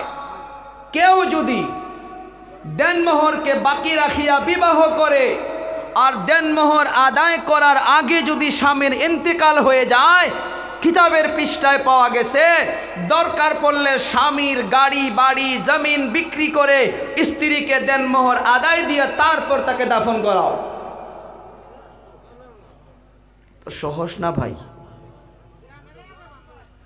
দেনমোহর আদায় করো, আদায় করো, আদায় করো। এ বাবারা, বন্ধুরা, উল্টা হইছে। 1.5 লক্ষ টাকা দেনমোহর করিয়া 50,000 আদায় দিয়া বাকি টাকা বাকি রাখিয়া, এটা নয় যে বিবাহ হবে না, বিবাহ হবে, কিন্তু বিবাহর যেটা সুন্নত অনুযায়ী, যেটা বিবাহর বারাকাত, সেটা ওই দিন থেকে কমে যাচ্ছে, সেদিন থেকে কমে যাইতেছে। আবার বিবাহর দিন দেখা যায় ওই যুবক 1,40,000 টাকা দামি একটা স্ত্রীর পক্ষ থেকে বাইক নিয়ে আসতেছে, আবার 35,000 টাকা দামি একটা বক্স পালং আনতেছে, আবার 40,000 টাকা দামি ডাউনলোড আনতেছে। সব অল টোটালকে যদি মিলানো হয়, স্ত্রীর পক্ষ থেকে কমসে কম 2 লক্ষ টাকা নিয়ে আসতেছে। এগুলো যৌতুক চলার জন্য সমাজের মাধ্যমে গুনাহ বেড়ে গিয়েছে। খেয়াল করেন, যারা গরিব, একটা করে ধনী মানুষের বিবাহর বিয়ার গেটের মাধ্যমে যত টাকা খরচ যায়, ওই বিবাহর গেটের টাকাটা দিয়া কমসে কম 3টা করে গরিবের মেয়ের বিবাহ হইয়া যায়। গরিব মানুষ যৌতুক দিতে পারে না, বক্স পালেঙ্গ দিতে পারে না, ডাউনলোডও দিতে পারে না। এমনভাবে অনেক গ্রামগুলোর মাধ্যমে আমাদের যুবতী বোন ভাগ্নিগুলো বিবাহ না হইয়া বসে বসে আছে। সেই জন্য নিকাকে সহজ করা লাগবে, বিবাহকে সহজ করা লাগবে। দেনমোহর আদায় দেই, দেনমোহর আদায় দেই, যৌতুক কম করে নেই। হ্যাঁ, যদি কোনো মা বাবা গিফট হিসাবে বেগার আশা ছাড়া ইচ্ছাকৃতভাবে যদি কোনো কিছু দিয়া দেয়, সেটা আলাগ কথা, আলাগ কথা। বিবাহর বৈঠকে এইটা আলোচনা হইতে হয় যে আমাদের কোনো ডিমান্ড নাই, কি কয়, পুরুষদের পক্ষ থেকে বলতে হবে, হাজব্যান্ডের পক্ষ থেকে বলতে হবে যে আমাদের কোনো ডিমান্ড নাই, আপনারা দেনমোহর চান। দেনমোহর চাওয়াটাও সুন্নত। দেনমোহর চাইতে পারে, দেনমোহরটা চাইতে পারে, কিন্তু পুরুষের তরফ থেকে বলতে লাগে যে আমাদের কোনো ডিমান্ড নাই। যদি আপনার মেয়েকে কোনো ইচ্ছাকৃতভাবে কিছু দেন সেটা আপনাদের মাসলা, এখানে উল্লেখ করারও দরকার নাই। তো বাবারা বন্ধুরা, এমনভাবে বিবাহকে আসান করতে হবে, সহজ করতে হবে, সরল করতে হবে। এমনভাবে যদি আমি আপনি বিবাহকে আসান করিয়া দেই, ওই ফ্যামিলির মাধ্যমে, সংসারের মাধ্যমে বিবাহর দিন থেকে সুন্দরভাবে সুন্নত জিন্দা হইয়া গেল। এই সুন্নতের বরকতে ওই স্বামী স্ত্রীর মাধ্যমে আল্লাহ তাআলা মোহাব্বত পয়দা করে দিবে। এই কথাগুলো সমাজে বলতে হবে। এইটা হইতেছে ওয়াতাওয়াসাউ বিল হক। এখন কথা হইতেছে অনেকগুলো দাদা, অনেকগুলো বাবা, অনেকগুলো উলামা কিরাম বলে, ও হুজুর জামানা এমন, নিজের জান বাঁচলেই যথেষ্ট, অন্যকে কি বলতে যাব, বলতে গেলেই ভেজাল আছে। আছে না ভেজাল? ভেজাল। আমার আপনার নবী মানুষের দ্বারে দ্বারে গিয়েছিল, মানুষের বাড়িতে একবার নয়, দুইবার নয়, হাজার হাজার বার পর্যন্ত গিয়েছিল। কেউ চেহারার মাধ্যমে থু দিছে, নাউজুবিল্লাহ বলি, কেউ ধাক্কা মেরে দিয়েছে, আবু জেহেলের মতো মানুষও থাপ্পড় মেরেছে। তারপরেও কালেমার দাওয়াত দেওয়া নবী বাদ দেয় নাই, হকের দাওয়াত দিতে গিয়েছে, হকের কথা বলতে গিয়েছে। হকের কথা বলতে গিয়ে মানুষ নাই অন্যায় বলেছে, নাই অন্যায় করার পর নবী বদদুয়া করে নাই, নবী বদলা নেয় নাই। আমরা শুনেছি উহুদের পাহাড়ের মাধ্যমে নবীকে পাথর মারা হয়েছে, নবী রক্তাক্ত অবস্থায় বেহুশ হইয়া আছে, সাহাবা কেরাম নিকটে বসে আছে। সাহাবা কেরাম বলতেছে, ও হুজুর এই সময় আপনি ইনাদের জন্য বদদুয়া করে দিন, ইনারা ধ্বংস হইয়া যাক, খতম হইয়া যাক, শেষ হইয়া যাক। আমার আপনার নবী রক্তাক্ত অবস্থায় আল্লাহর দরবারে হাত উঠাইছে। রে ভাইয়েরা বন্ধুরা, সাহাবা কিরাম একজন আর একজনকে বলতেছে বোধহয় শেষ, ইনারা শেষ হইয়া যাবে। কিন্তু আমার আপনার নবীর জুবানে মোবারকের বাক্যগুলো শুনুন, সোনা দিয়ে যদিও লিখে রাখা হয়, সে বাক্যগুলোর হককে আদায় করা যাবে না। নবী আমার হাত তুলে বলতেছে, আল্লাহুম্মা গফিরলি কওমি فإنهم لا يعلمون। ও আল্লাহ, আমার কওমকে, আমার উম্মতকে মাফ করে দাও, যারা আমাকে পাথর মেরেছে তাদেরকে মাফ করে দাও। ফাইন্নাহুম লা ইয়ালামুন, তারা আমাকে নবী বলে চিনতেই পারে না। সুবহানাল্লাহ বলা যাবে না? হকের দাওয়াত দিতে গিয়ে পাথর খেয়েছে, মানুষ গলার মাধ্যমে চাদর ফেসাইয়া ফাঁসি দেওয়ার মতো করে খিচেছে, সেজদায় গিয়েছে মানুষ গরুর ভুঁড়ি বা অন্যান্য জঙ্গল জাবরা মাথার মাধ্যমে তুলে দিয়েছে। নবী মাথাটা উলে একবারের জন্য বদদুয়া করে নাই। আল্লাহর নবী ওর উপরে ধৈর্য ধারণ করে গিয়েছে, তাইফের ময়দানে পাথর খেয়েছে। পাথর খাওয়ার পর ওই দুই পাহাড়ের ফারিস্তা এসে গিয়েছে, ও হুজুর আপনি বলুন, আমরা দুই পাহাড়ের ফারিস্তা তায়েববাসীকে এমনভাবে চিপা দিব, তায়েববাসীকে চিপা দিয়ে আমরা খতম করে দিব, আপনি শুধু পারমিশন দিন। নবী আমার বলেছে, না না না, দুনিয়ার জমিনে বদলা নেওয়ার জন্য পাঠায় নাই, বদদুয়ার জন্য পাঠায় নাই। আমি নবী হইয়া সবর করব, ধৈর্য ধারণ করব। আমি এই তায়েববাসীর জন্য দোয়া করে যাই। একদিন এরা বোঝে নাই, এদের ছেলে মেয়ে বুঝবে, তারা বুঝবে না, তাদের ছেলে মেয়ে বুঝবে। একদিন নাতে একদিনে তায়েববাসীওয়ালা নিশ্চয় বুঝবে। আর একটা তারিখে ইসলামের পৃষ্ঠার মাধ্যমে পেয়েছি, হিন্দুস্থানের মাধ্যমে যে ইসলামের ঝান্ডা নিয়েটা যে যুবকটা এসেছিল, ওই যুবকটার ঠিকানা লিখেছে, সেই নাকি ওই তায়েব শহরের থেকে এসেছিল। তাইফের মাধ্যমে চলে যান, একটা একটা আঙ্গুর মুখে দিলে আল্লাহ এত স্বাদ, বেদনাগুলো দেখাতে কিন্তু দানাগুলো বোগা, আর চাকু দিয়ে কাটতে হয় না। একটা একটা বেদনা আপনি এই উংলির দ্বারা এমনভাবে সিলাইতে পারবেন, এত নরম, কিন্তু বেদনা বাহির করে খাবেন, কলিজাটা শীতল হয়ে যায়, এত মিঠা। আল্লাহ নবীর খুন যে রক্ত যে জমিনে পড়েছে সেই জমিনটাকে আল্লাহ তাআলা আজ অবধি সরসাবজ সাদাব করে রাখছে, হারা ভরা করে রাখছে। সে তায়েফের হাওয়াটাই আলাদা ধরনের লাগে। সুবহানাল্লাহ বলি ভাই।